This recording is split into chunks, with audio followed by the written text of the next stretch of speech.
No, he doesn't keep a diary. That's my thing. I've kept one, well, as long as I can remember, since I was a girl. It helps make sense of my day. And when you're forced to put something into words, it just gives you perspective. Everyone's on the same page.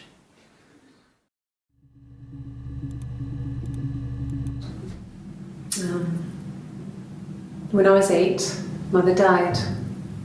She slipped down the stairs. It was an accident. I had read a diary at that point and I knew she wasn't my real mother. So I burned the diary that day and I left. Walked out and across the street.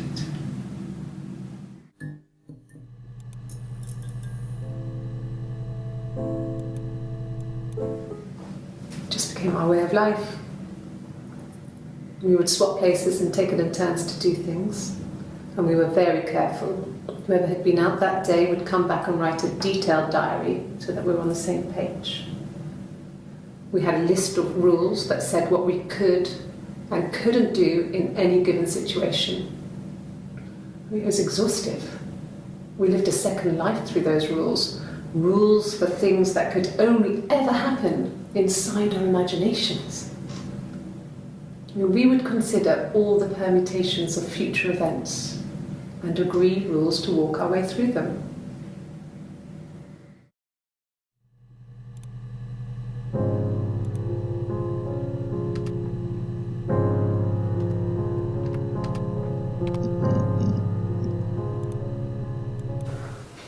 Well, my friend Eve. I mean, she was a friend from when I was a kid. And she was always more popular with the boys, and I used to hate her for it. I mean, really hate her sometimes.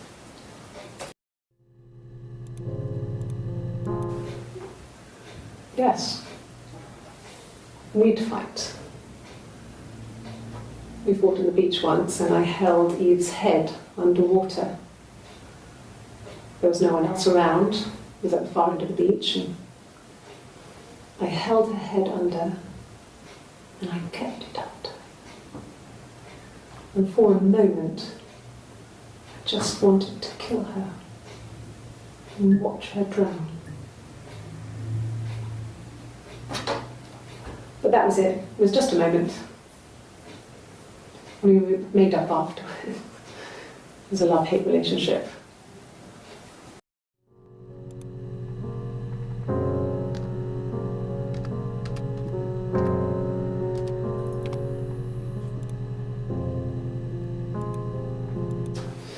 Police station.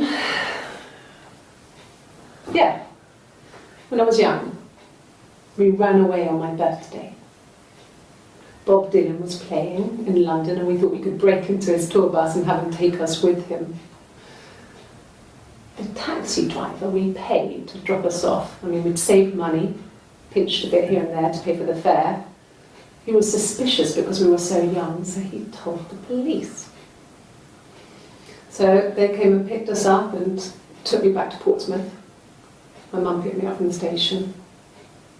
But I blamed everything on my friend Eve, so my parents let me off.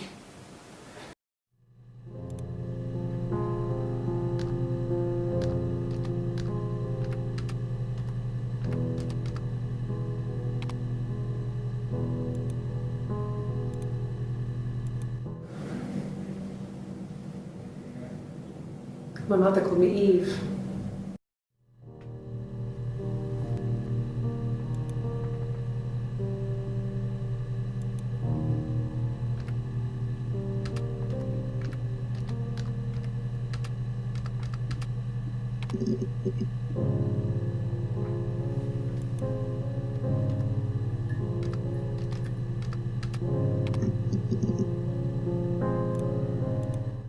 Yes.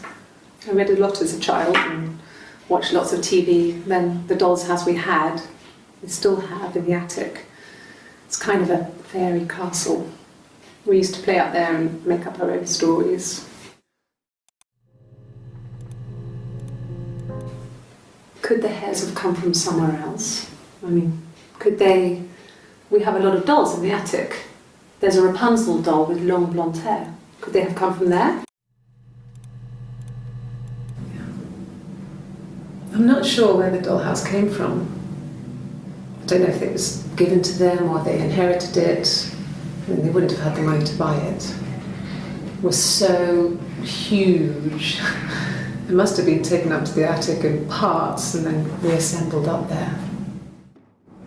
It's a beautiful thing. Wallpaper to scale, little furniture, the lights work, mirrors, beds, big duvets and pillows. We spent hours and hours playing in it, invented all these characters and families who lived there. We wrote paperwork for them all, passports, diaries, gave them all really elaborate stories. Once, a moth got trapped in there. We'd left a light on. It was making the most horrendous noise. We tried to kill it, but it was tough. We ended up crushing it under a copy of the Arabian Nights.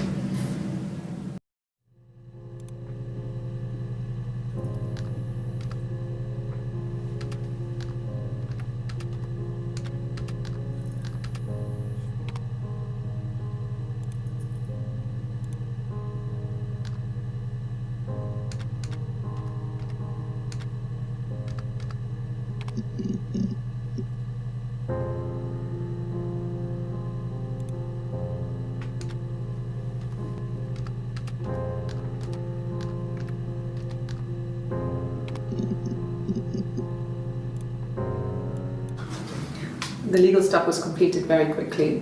Hannah moved back in with Simon. Eric gave Simon the week off to help with the move. He decorated, modernised wallpaper, curtains. Hannah insists the attic be left as it was, dollhouse and all. Simon never went up there.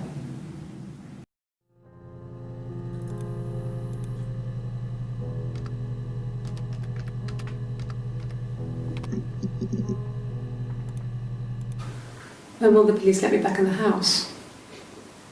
They let me take a bag of clothes with me, but...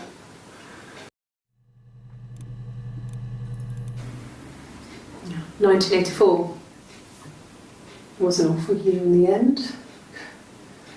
We were living at Doug and Eleanor's. I lost the baby at the end of spring and my parents died in the summer. It was a hot summer, a heat wave. So when they discovered the bodies, it was just awful. Because of the circumstances, them dying together like that, they brought in a lot of police. The forensic entomologist. I had to look that up. It was because of the heat. It was just awful.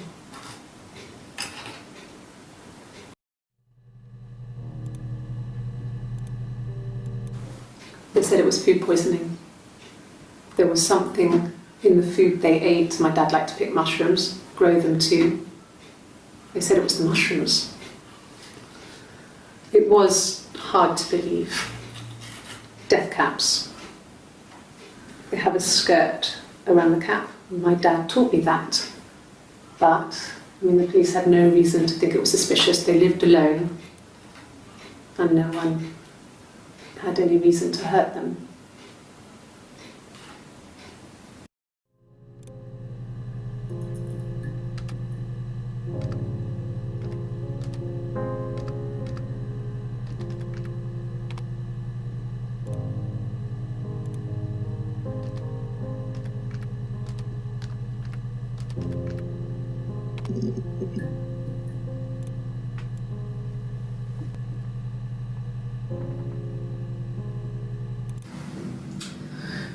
I was living in the attic.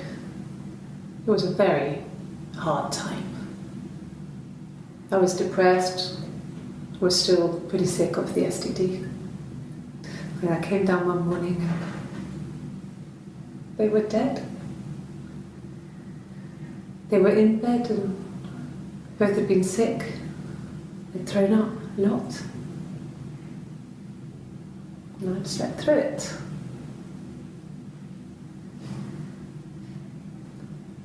police said it was the mushrooms they ate.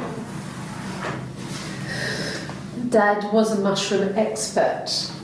I mean, he used to take us picking with him and he taught us how to recognise them. And there's no way you would have picked death caps.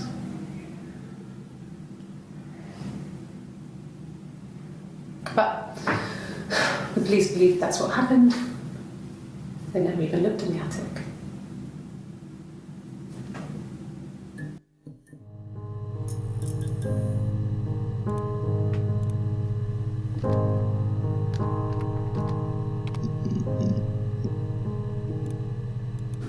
Yeah, when I was at school, I worked part-time in the front shop.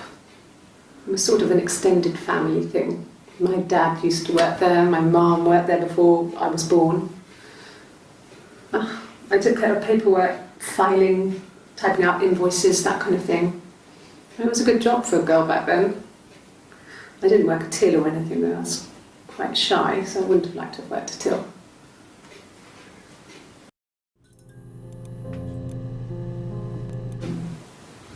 No, they were shut.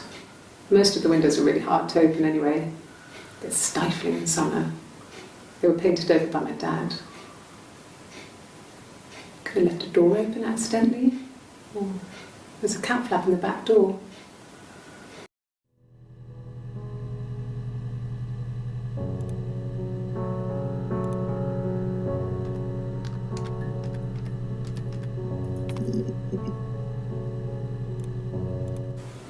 Okay. There's a girl and she's staring out of the window. She's sad. She's trapped. She's here. She's looking out the window because her mother won't let her out.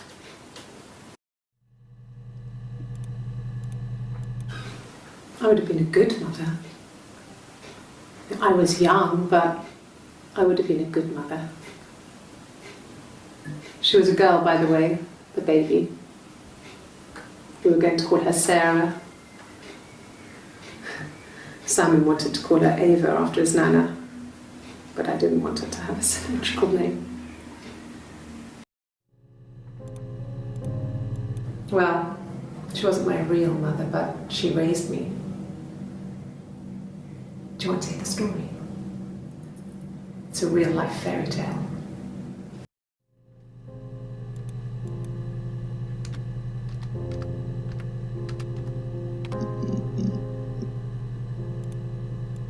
Yes, like a story. A beginning, a middle, and an end.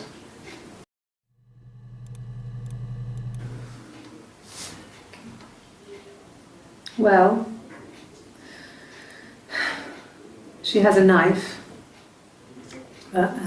She's been cooking, I guess. She's been cooking him his favourite meal. She's his wife. He's asleep and she doesn't want to wake him because he's ill. That's why she's sad. Because he's ill and he might die. It's kind of a sad story, so I'm not sure how it ends.